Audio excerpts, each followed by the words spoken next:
what you're going through and what you're experiencing is not normal, and it's not okay, and you do not have to just accept that this is how it's going to be for you.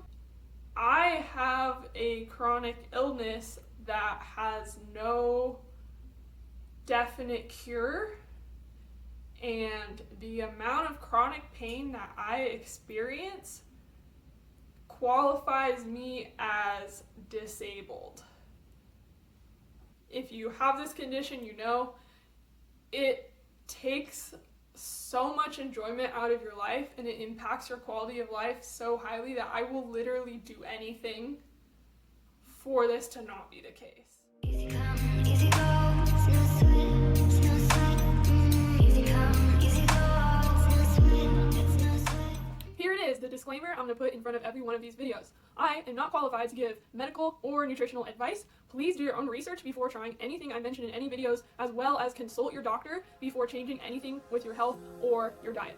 Hey guys, it's Emma. This is the first YouTube video I've ever made, but I wanted to document and share something that is really big for me and has been for about half of my life, which is my history and experience with chronic migraines.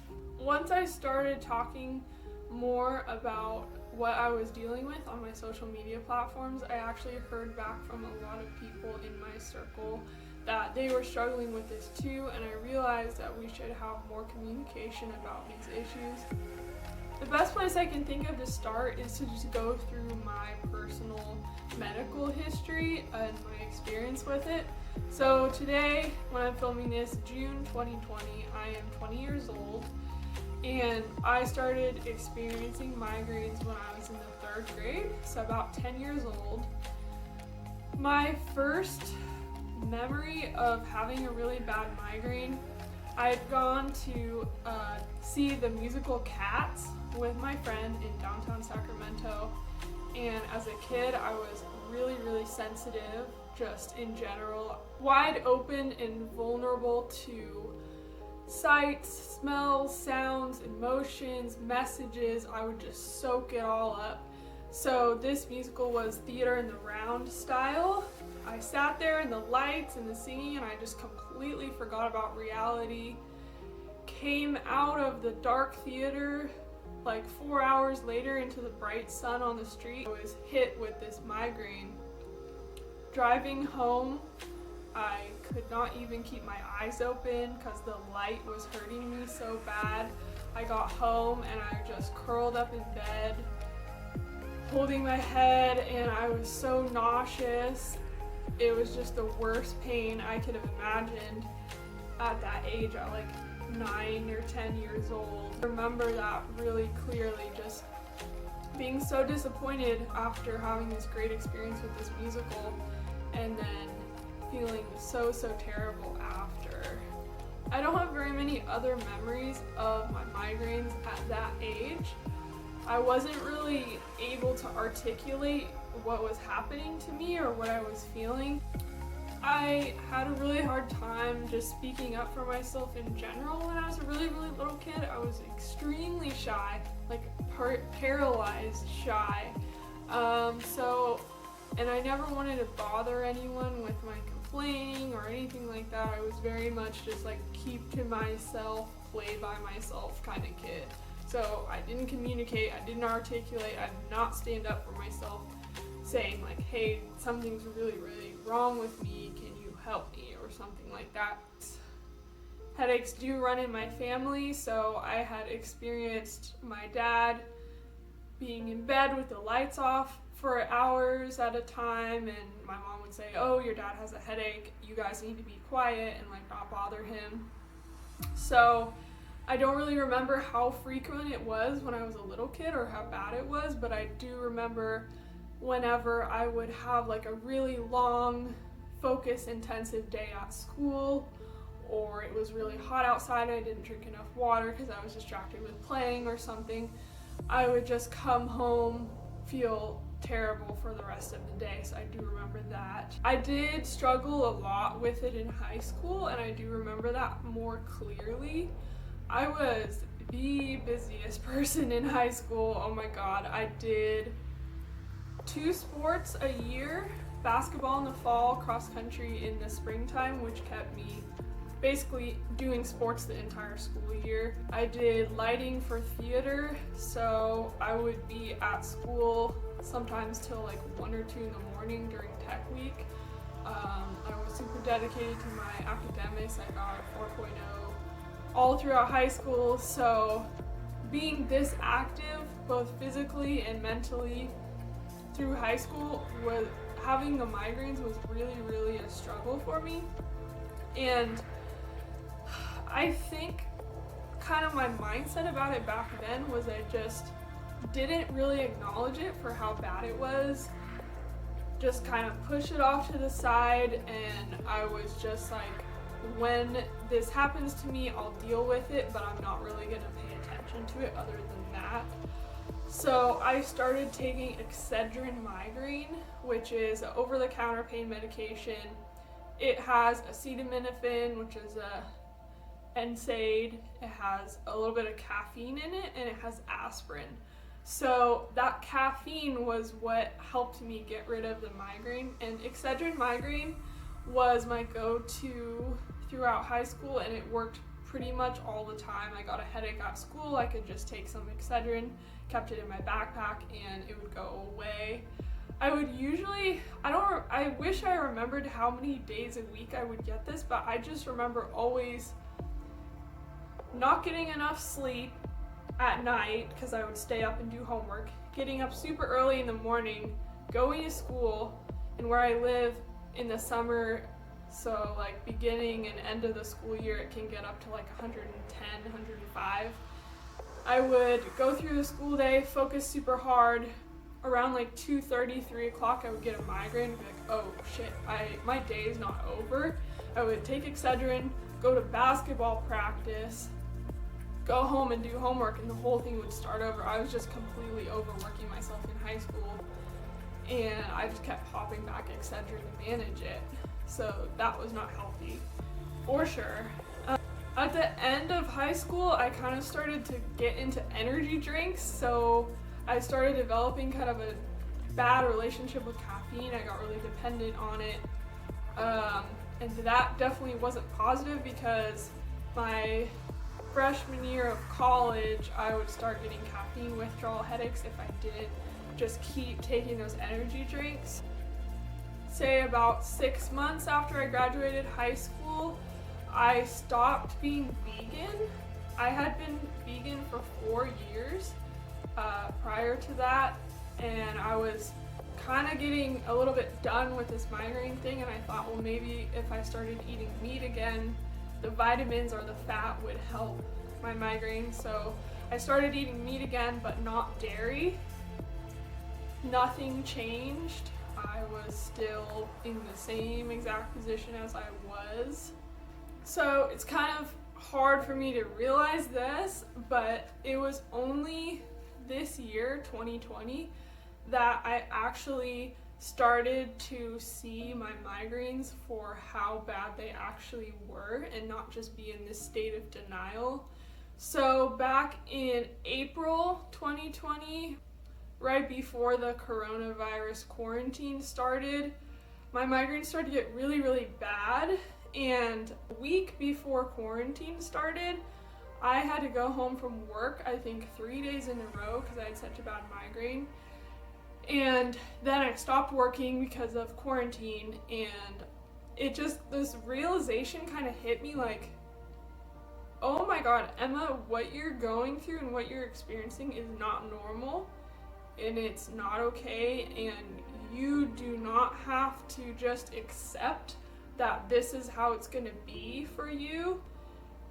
You should stand up for yourself and look into what can be done about this. Is there something I'm doing wrong with my lifestyle? Is there something wrong with my body? Or is there anything I can do to manage this condition? Because I basically just stopped accepting that as my standard for quality of life. So I started seeing my doctor more regularly, articulating what was going on with me. I started using Migraine Buddy, which is the migraine tracker app, to track my migraines. So I could have something concrete to hand to the doctor, like here's the frequency and the kind of migraines that I'm getting. I started to do my own research into it. I just paid attention to what was going on with me and started to self-advocate for my health. And the more research I did, the more this reality came into my head that I have a chronic illness that has no definite cure, and the amount of chronic pain that I experience qualifies me as disabled. This is not a reality or a mindset that I had ever allowed myself to consider before or realize. I'm gonna make another video kind of about my mindset, different ways you can think about your mindset to help with that, because it's very depressing, it's very debilitating. I personally don't find it helpful to view myself as having a chronic illness and being disabled. That paradigm just does not serve me whatsoever. So that is true, but I don't necessarily identify with that label or whatever you want to call it.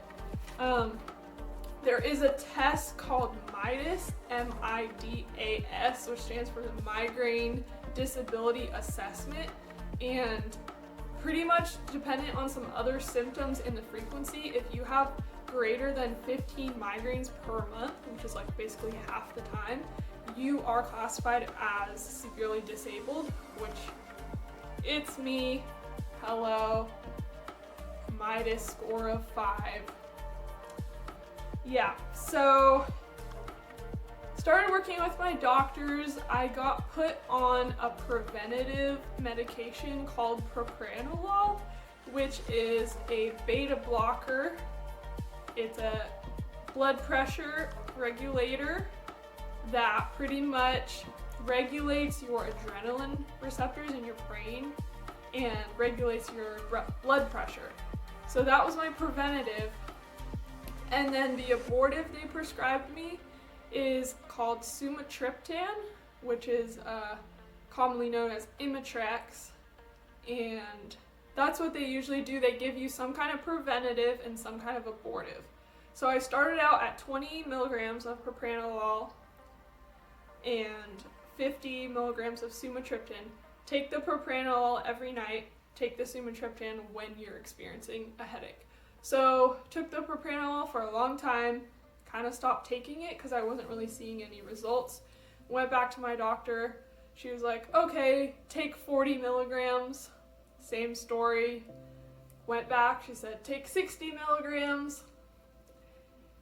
That shit did not work, long story short. So I went back to her and I said, okay, I don't want to keep increasing this. I don't want to keep taking this. It's not working for me. So she put me on amitriptyline, which is a antidepressant. I started out on a low dose of it, 10 milligrams every day before bed, and that shit fucked me up. I had the worst side effects. Basically woke up groggy, sleepy, unable to get out of bed for about 4 hours. And then when I would get up, every time I got up from a seating position, my heart would start pounding and I would just get this head rush of dizziness. Did a lot of research. A lot of people said try to stick it out for 2 weeks and the side effects will get better. I went 1 week living my life like that, and pretty much half of my day was dedicated to managing the side effects and trying to get out of bed. And then by the time I would feel better around 1:30 or something, I would try to get all my stuff done for the day, and then I would have to take it again. So it was just this constant cycle of trying to get out of this haze from it, and I would only have 2 to 6 clear hours a day. So I was like, I cannot live like this. Called my doctor. I was like, these side effects are too much for me. it took me off a bit. So that brings us up to date with where I am right now currently. Last week I just got a prescription for the monthly injectable Emgality, which is a monthly CGRP blocker. I have not tried it yet. I should be able to pick it up tomorrow. That is my next step. I am trying to get Botox, but I'm having insurance problems getting qualified for that. I still take the sumatriptan as an abortive, and I still take Excedrin Migraine as an abortive. But that's kind of my situation right now.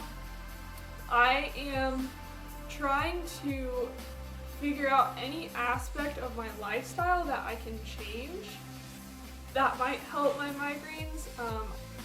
I'm already a highly physically active person. I dance, I'm a rock climber.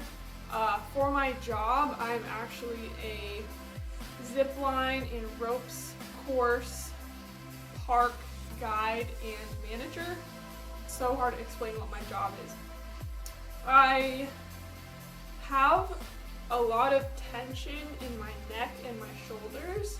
So half the time I get like tension headaches and half the time I get migraines, and then I get tension headaches that turn into migraines.